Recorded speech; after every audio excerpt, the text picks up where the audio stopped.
That works. It is, it is. So let's begin with the webinar today. What? Yeah, let's start. So our February webinar features the topic of participation in music production programs and general employment training for people seeking employment and asylum in Ireland. Our guest for this webinar is Gavin Timlin, who is the founder of the training and service leading Integration and Createsound.ie. As the founder of Create Sound, Gavin Timlin will be discussing the mobile music production services he provides across the different locations in Ireland.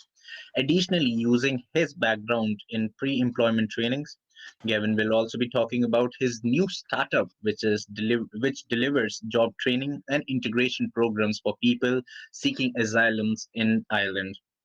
Founder of Create Sound, a social enterprise delivering mobile music production services and tuition across 100 plus locations in Ireland, currently developing a startup which delivers job training and integration programs for people seeking asylum in Ireland.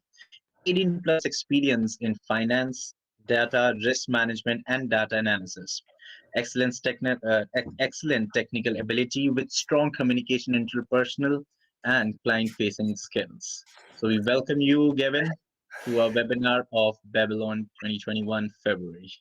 Thanks very much, Pranav. Probably a lot to take in there, a bit of the LinkedIn profile as well, but hopefully I can simplify some of that for your viewers tonight. Well, definitely. You have done so much work, so we have to say as much as we can through the thing. So let's straight away go to our first question that we had for you for today is, please tell me a bit more about your company and the inspiration behind it.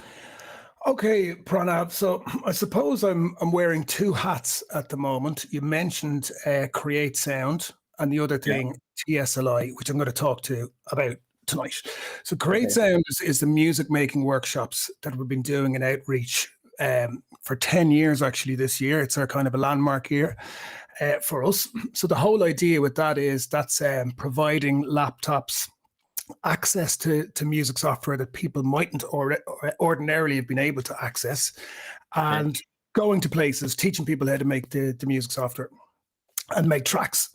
The other thing has kind of come out of that, and I have other connections into some refugee support work and some direct provision advocacy work.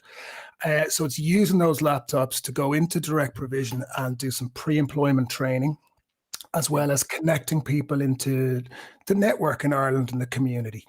So depending on, I could show you some pictures in due course when the time is right, because it's easier to understand sometimes that way. Yeah, definitely.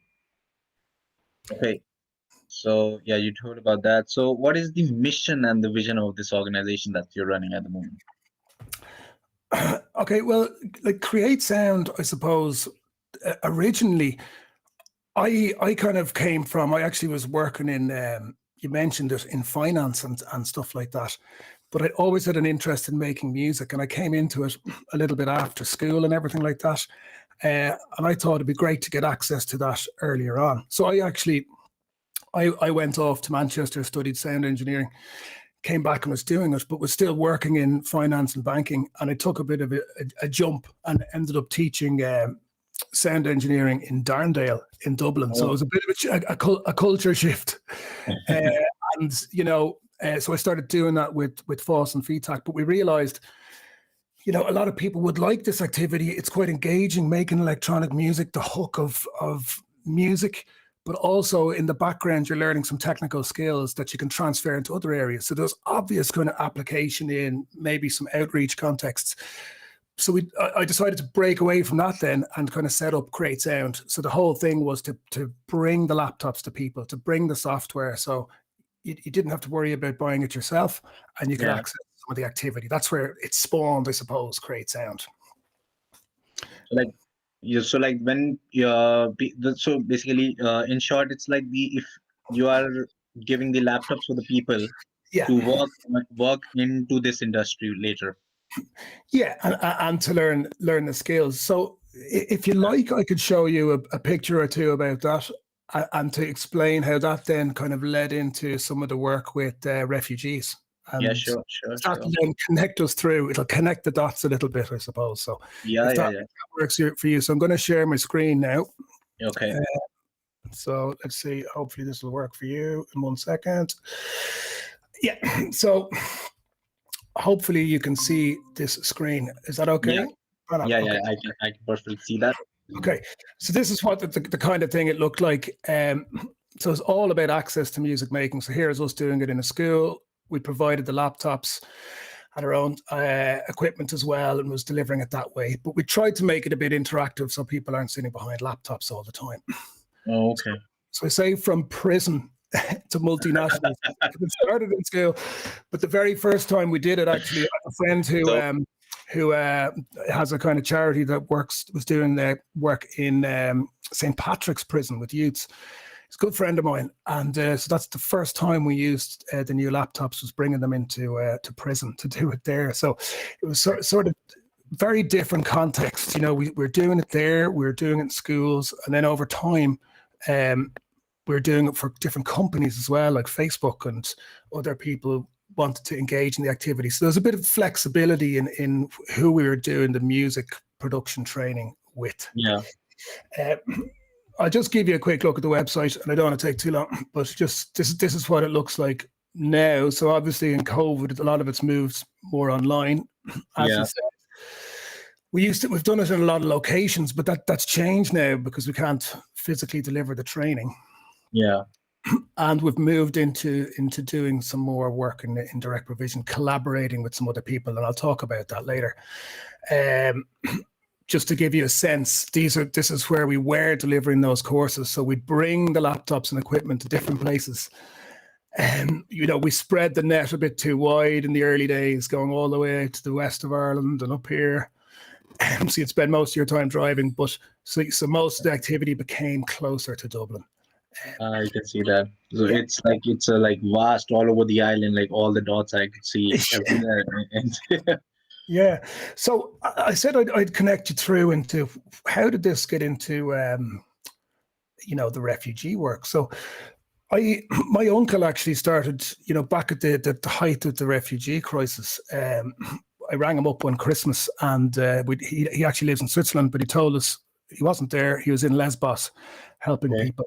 So we had this family connection, and I took an interest. So I went over to him with some equipment to try out doing some music workshops with people in the refugee camp. So I have some pictures here of that.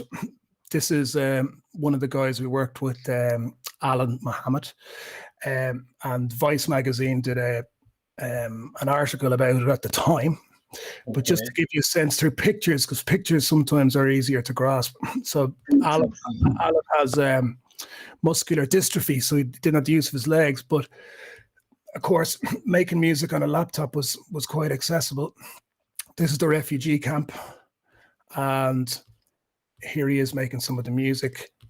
Here I am. So we had these sort of controllers where you can program beats and make melody, put it together. So we work together as a nice way to build a relationship through a shared interest in music. And I can actually play you the track we made here, if you like. Definitely. We would. Okay. So hopefully you can hear this. Yes, we can. And I'll just jump it forward a bit, okay? Sure.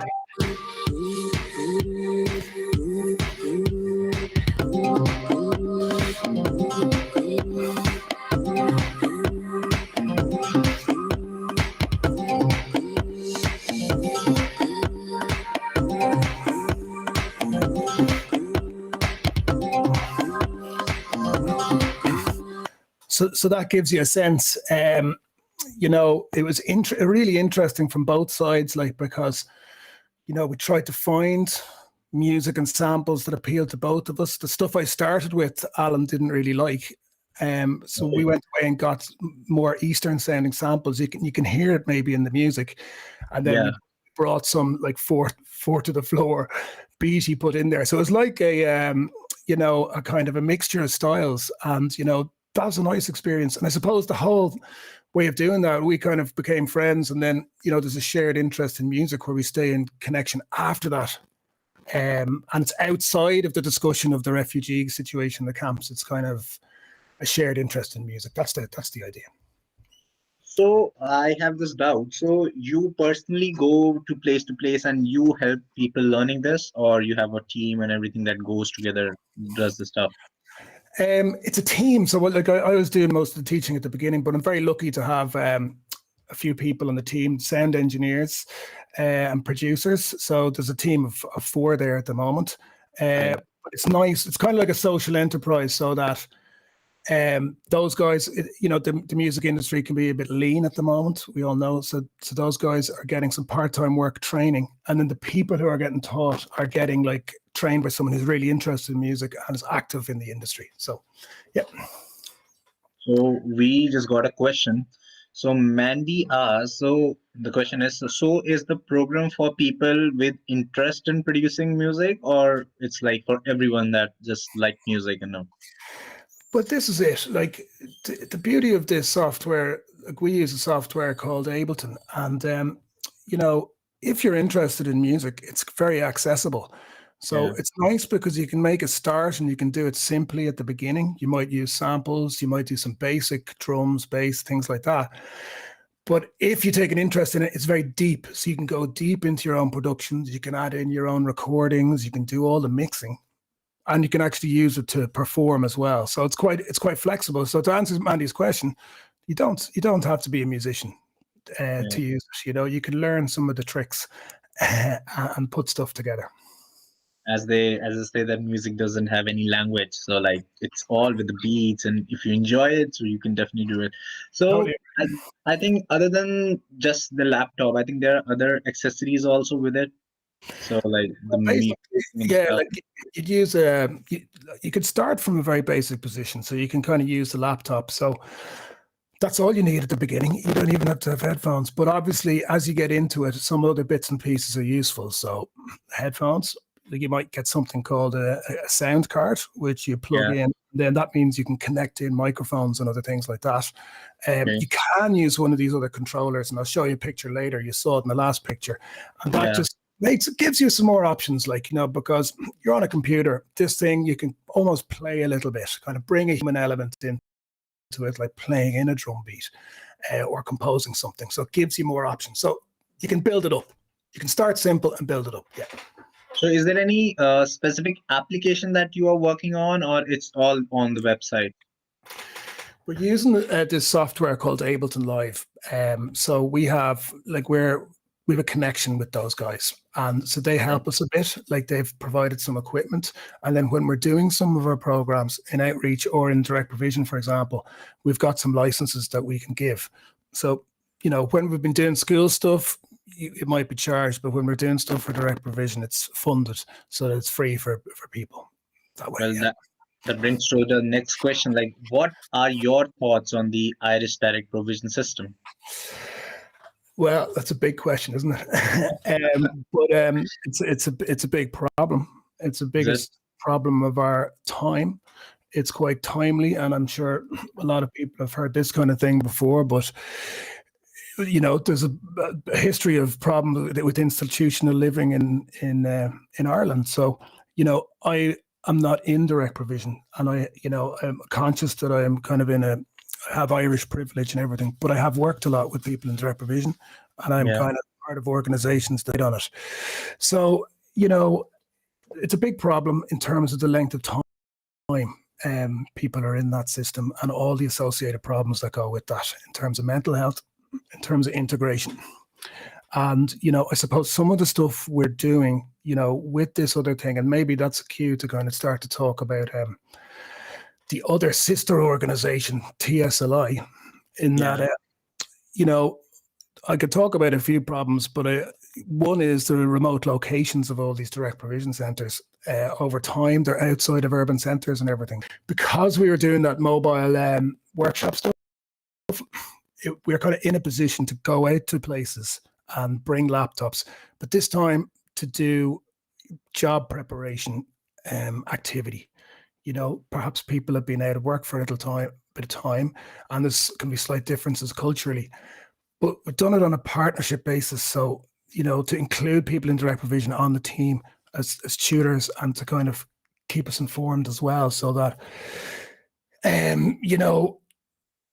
culturally they can speak to some of the issues as well. So, does that answer your question? I don't know. Yeah, sort of. So, for the moment, as you know, it's COVID and everything, and as I saw all your plans, you go interpersonal and you talk to people and teach them in person. And COVID has been all the restrictions, like you can't travel, you can't go anywhere. So, how hard or challenging was it during the whole one last year? Well, yeah, I might, if I can show you some pictures, it might be a good time because it kind of does lead into that. So I'm going to just share my screen now again for the second time. So I'm back here. So just to talk about this very briefly. So yeah, this is the sister thing, and this is the project I've been developing for the last 2 years. So it's all about pathways to employment and community inclusions. This is all the job preparation stuff. So I thought pictures might explain it a bit better, and it kind of answers your question about being there physically and where's it gone now. So this is the kind of thing we're doing. We're like going down to Rosslare, for example, brought the laptops. And by the way, any photos I'm sharing, the people have given me permission to share them, and they're comfortable with that. So these two guys are great guys. They're in Rosslare, and this lady, she had been in through the training before, but now she's kind of helping us as a trainer. So she's getting some experience and some empowerment that way. So it's kind of, that picture tells a story. There's the equipment. This is a previous person, and now she's kind of on the team as a trainer. And we're partnering with other organizations, trying to build in connections to Irish communities. So getting companies to give us the training material and connecting people on. So anyway, here's a couple more people who would have been on the course but have become trainers, and we're supplying laptops. So, we supply the laptops. We're connecting with other companies who've helped supply the laptops. And this is what it looks like now. Again, permissions granted by everybody. But so we've had to move online. So it's a mix because, in terms of trust building and everything, it's better to be there in person. But to kind of get around the travel problem and the remote locations, it's been handy as well, actually. And some adjustment, but we're delivering all the material online at the moment. Now, on occasion, I've been going out to places, within the restrictions to deliver laptops, so that people can access the online material. But otherwise, it's been delivered through things like Zoom.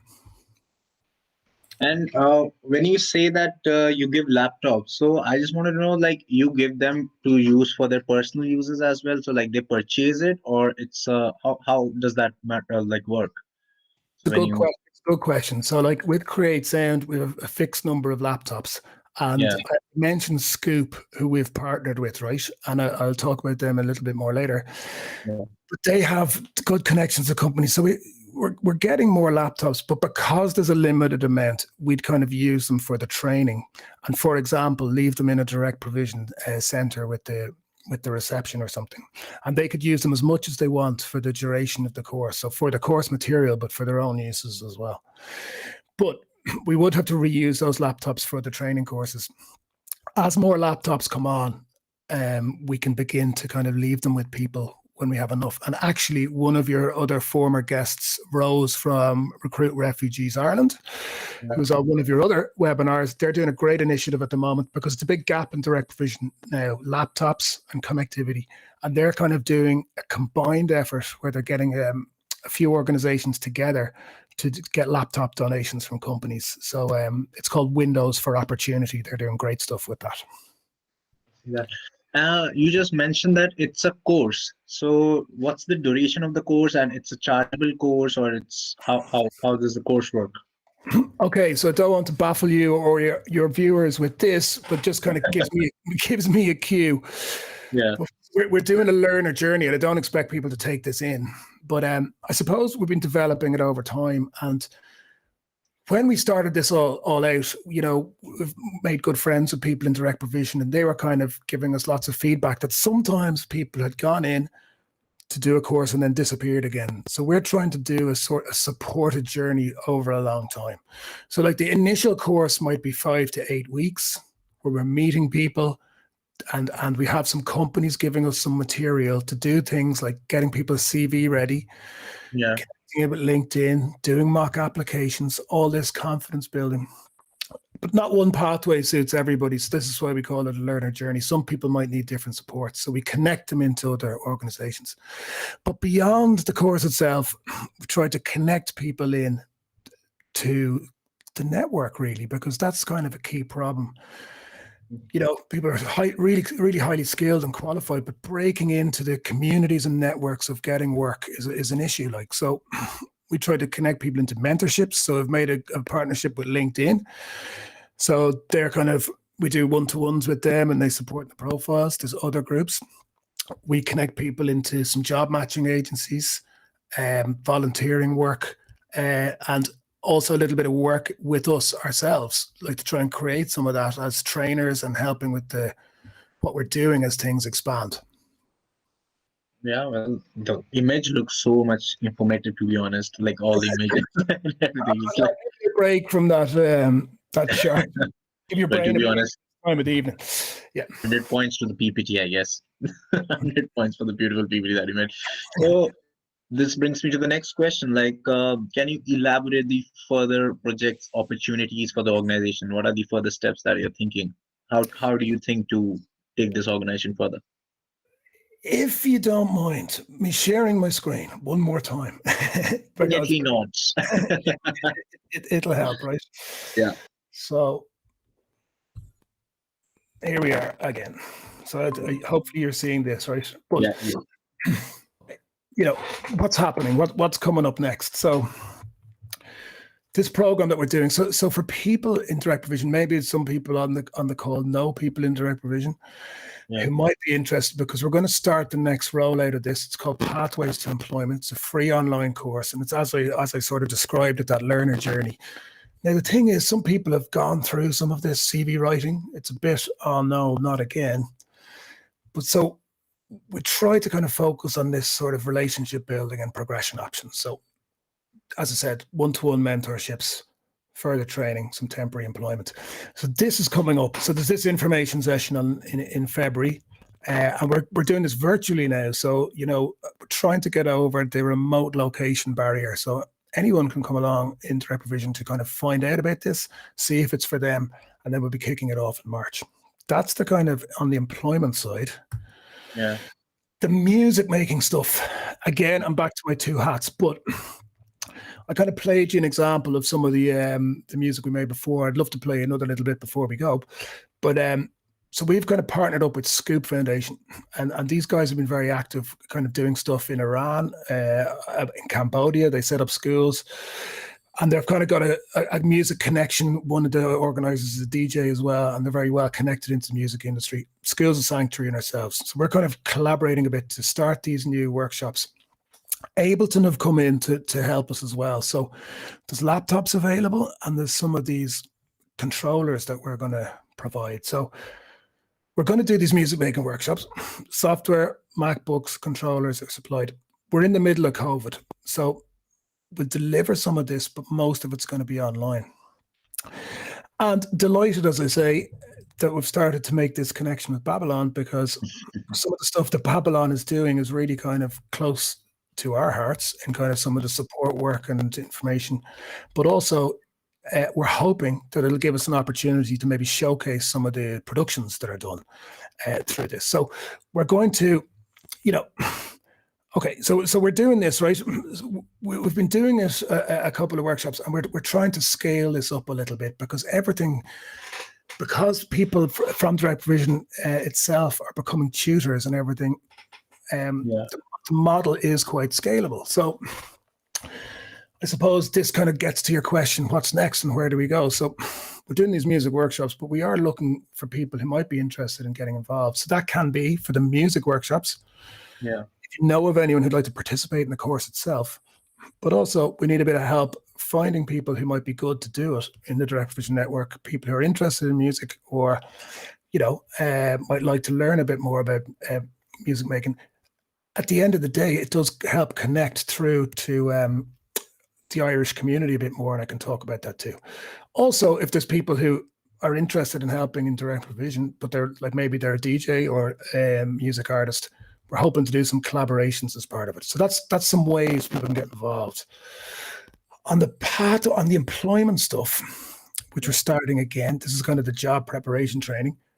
Again, if people want to get involved in the course itself, but also as we're kind of scaling it out, we're hoping to get some more volunteers. And that can be for things like coming in on the course to do guest speaking, a little bit of mentoring of people.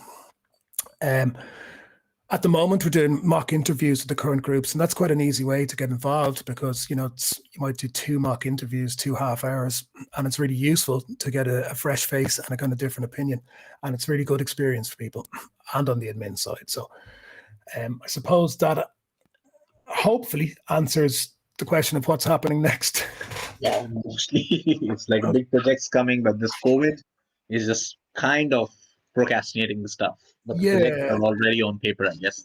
But we're pressing ahead, Pranav, because we're doing a lot of it online, and we spent a bit of time trying to work out how to do that. So, yeah. So you tell me, like, it's all about music, and so definitely it would be like you're too passionate about the music and everything. So what came up one day in your mind that you were like, I need to start something like that? Because everyone have that zest in them that just brings up, and the person starts jotting down the points. So what's your story behind the whole organization? We saw your work.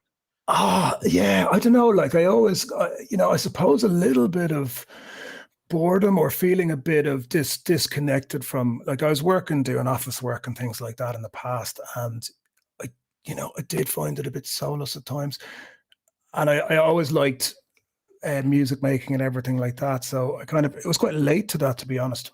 And I went and studied it, started freelancing, and then kind of came up with this idea for teaching it. But having said all that, right, on the flip side, as many people will say, when you're kind of trying to kick something off yourself, it puts a different spin on things as well. There's different pressures then getting the bills paid. So then I was looking back to the original work going, maybe that wasn't so bad. But, it's a balancing act, and it's not the most obvious combination for me, but it tends to work. Well, it takes a lot of courage to, because when you have a very normal job that's going on all the way, but it's the passion that strikes in, like, come on, we need to do something else. We are just not made for this. And that decision making, I know that decision making is a very big step in life, but fortunately you made it. So and it worked really good for you. I have a few pots on the boil, as they say, mixes around from time to time. So is there anything else you want to join and show us about company and everything? Well, yeah, because maybe I'll just kind of to close it out for you. Just maybe. I know I've been a bit screen sharing happy. Hope that's all right, Colin, because I go one more time. So I just go back up here because, we've talked about the origins. We've talked about refugees. Like the work we've done in direct provision in the last couple of years, we've just connected with some really brilliant people. We did some workshops out in Mosney with some hip hop artists, some spoken word artists, made a little collective called Kaleidoscope Collective at the time. So we went out to do, some music making workshops, but to be honest with you, the learning went both ways, and we ended up learning more off these guys because they're so prolific themselves. They've got so much energy, and the output's unbelievable. So, it was great to kind of, we did it as workshops, but then we sort of built friendships really. And over time, that sort of developed a bit, so it went from kind of doing those workshops, making the music, on into doing gigs. And what was nice to see with all of that as well is the guys connecting with other Irish artists and through the shared love of music. And that's kind of some of the message I said before. And just watching that sort of organic sort of integration, for want of a better word. So I'll just give you a couple of tracks from those guys while we have it there. So this is a guy called... Never knew this love was appeal until I popped one. And you ask me how I feel. Baby, I want more, yeah. Girl, I'm addicted. That's King Joe. This is Big Benji coming up. The limit. Sem explicação, correção, não fica conselho, dá-me a tua mão. Niggas assustado, qual é a cantão? Dá mais uma reason, eu sei que não. Quero ter o que tu ela até que não. Tô falando de dar-me, perdes a noção. So you can get a sense of the different flavors. Big Benji's from Angola. He's rapping in Portuguese. Yeah. And then some of the amazing spoken word artists. So I'll just give you a little snippet of Mimi. Okay.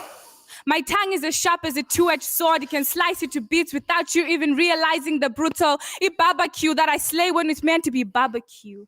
The roads, imiguaco, the traffic lights, robots, and the kakakikokus are the chewings of clouds and the spitting out of seeds from people undeserving of my mother tongue. My tongue. So there you go, just to give you a little flavor. To be honest, they all were looking like professionals. I swear, for once I was like, oh my gosh, it's like it's somewhere very popular kind of song.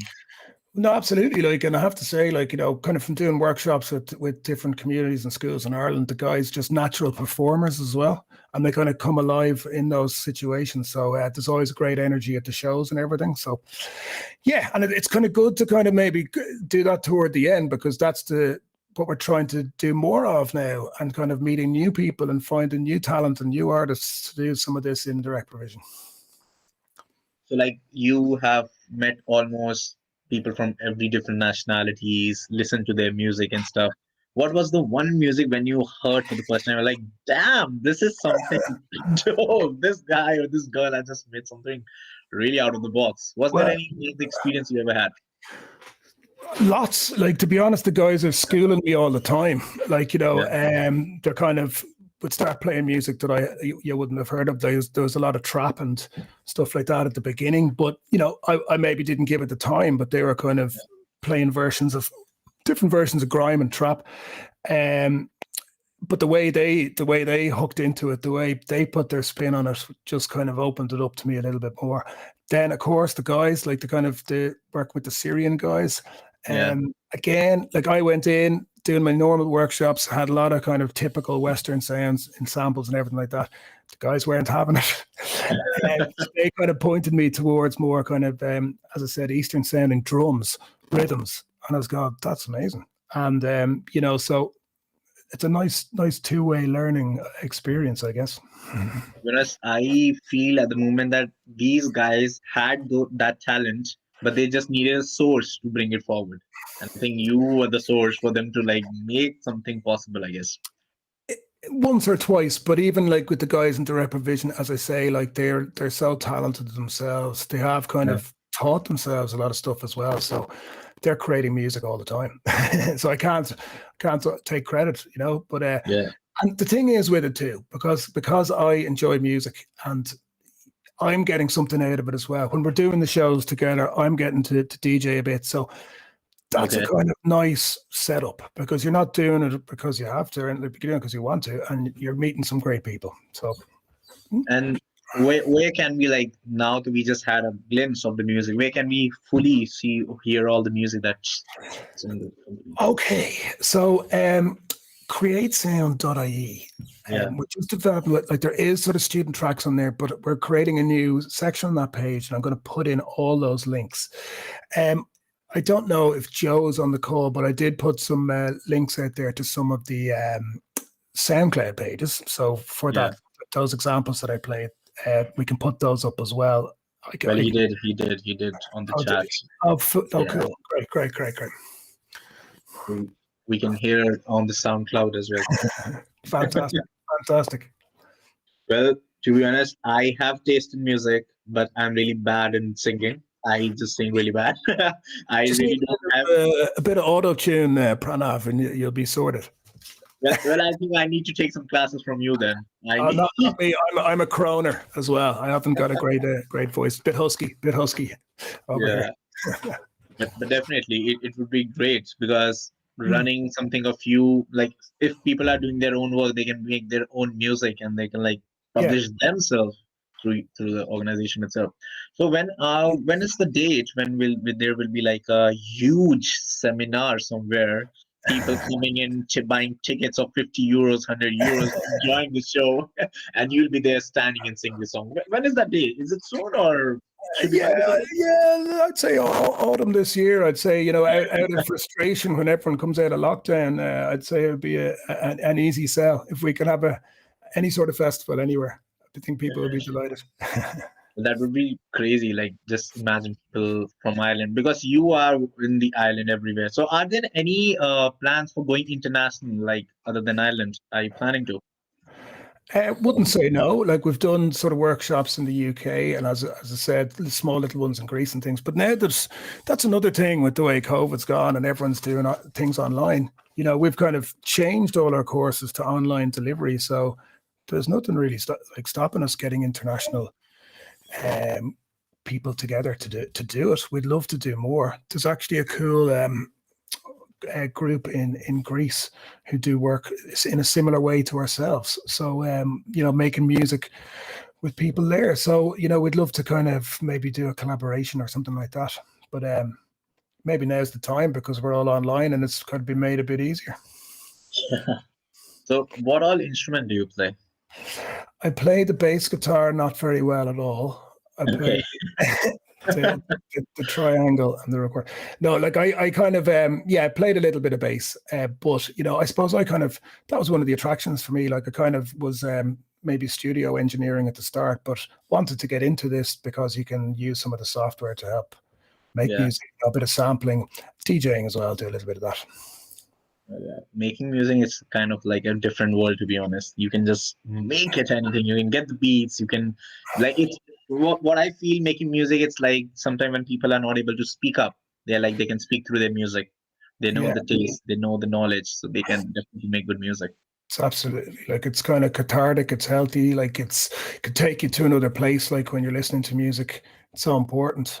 I always found that with music as well, like, that it can, you might have something going on, it can take you out of that situation. It's amazing how quickly it can do that as well, compared to other things, So what's like, I don't know, a lot of people might have asked you maybe, so what's music for you? What do you feel? Whenever I say music, what's the first thing that comes in your mind?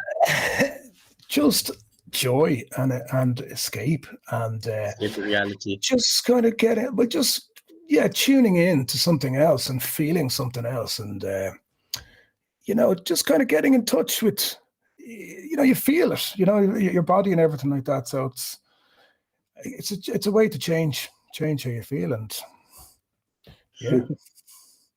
So, is there anything else you want to tell the audience? You want to show something? Not really. Like, I think, kind of, hopefully, like, I didn't want to give too much information. I suppose it's great for you to give me the opportunity to talk about Createsound and TSLI. The TSLI is something that we're growing. It's the job preparation stuff, and that's kind of a bit of the focus. So just, if people are interested, as I say, or know someone who's interested in participating, we'd love to hear from you. And I could put up one last time, will I? Just to contact email. Is that okay? Yeah, sure. Thanks very much. People should know how they should connect you. Yeah, so just going to leave it there. Hang on now. So hopefully you can see that. So again, oops, wrong thing. Present. So that's the takeaway. Music workshops, Protest Employing, coming up in March. If you're interested in volunteering or getting involved yourself, just message me here. Gavin Timlin. Perfect. So I think that sums up the whole webinar. Yeah. It was nice talking to you. Get to know some people, whosoever is interested in music, whether you know how to make music, whether you know how to sing, or whether you don't know at all, but you want to get some knowledge out of it. Go to Gavin. He is bringing you the opportunity. He'll guide you the way, and maybe you can make your own music and your own work. So thank you so much, Gavin. Thank you, guys. And thanks, Babylon. And looking forward to doing more with you in the future. Thanks a lot, guys. Thank you so much. Nice talking to you, Gavin. All righty.